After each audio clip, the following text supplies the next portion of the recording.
to round out the crazy things that happened last week, the 3-homer game doesn't really shock me here, but being the first Yankee rookie to ever hit 3 home runs in a game kind of like shocked me a little bit. Like Yeah, I mean, you'd Yankees are think how many great rookies they've had. I mean, you'd think yeah, that one of them would have run into it. I hear you. yeah. Yeah, But I mean, like, I think this kid's here to stay. This kid's pretty good. Looks really solid at the plate. Has great at yeah, bats. Has a great swing. Massachusetts boy, Where's do you know where from Massachusetts or Cohasset. Yeah, and I don't and he know went what to you just Dartmouth. said, but He's a brain. yeah, that's Yeah, I he went to mean, that's Dartmouth. awesome. Yeah, I don't know. Like it might have just been It might have just been like born in Cohasset and then raised somewhere else. I can look it up, but Gotcha. But yeah, I just thought that was crazy to be the first Yankee rookie to ever hit 3 homers in a game. I mean, like you said before we got on Harrison, there's been a few decent rookie Yankees They in their produced time. a few pretty good rookies over the years. Yeah. oh no, he grew up in Cohasset. He went to high school in Dedham, which is like Oh, the wow. next town over from where I grew up. No kidding. Yep. Nice. But yeah, played That's cool. baseball at Dartmouth, and they said I was watching. It was the 3-homer game. They were saying on the broadcast he went to, you know who I didn't know who else went to Dartmouth, and they mentioned was Brad Osmus. Oh, really? I had no idea. Yeah, because he's on the coaching staff for the Yankees. I don't know what his official position is, but they had like Ben Rice at the plate, and they were talking about him going to Dartmouth. They were like, "Oh, another Dartmouth boy, Osmus," and then the camera panned over to him.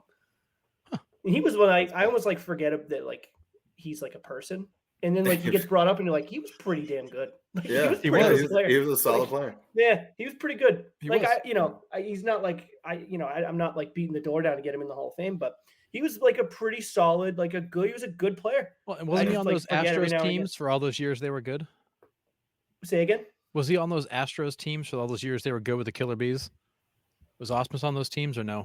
Yeah. So he was because he also caught when the NLCS when they lost. It was like end of Clemens' career and end of Pettit's career when they pitched together in Houston. Osmus was behind the dish for that. He was in 06, Houston was for it? he was there for 97, 98, and then came back from 01 to 08.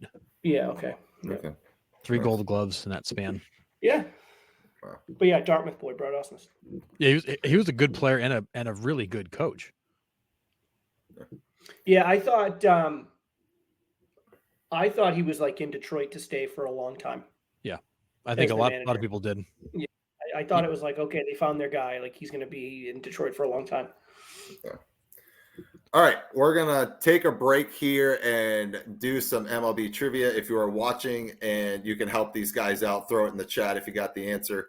But here we go. Can I just make a quick statement going back to John's thing about Bonds and that World Series? Yeah, let's go. That was Bonds' only World Series appearance in his career. All the MVPs, all the awards, he made one World Series appearance and lost in 02. Wow. Like that's still mind-boggling. He only made it once. That's it. That's One crazy. time. One shot. As good as he was, he got one shot at the crown. That's baseball for you. Sure is. That's brutal. That's baseball.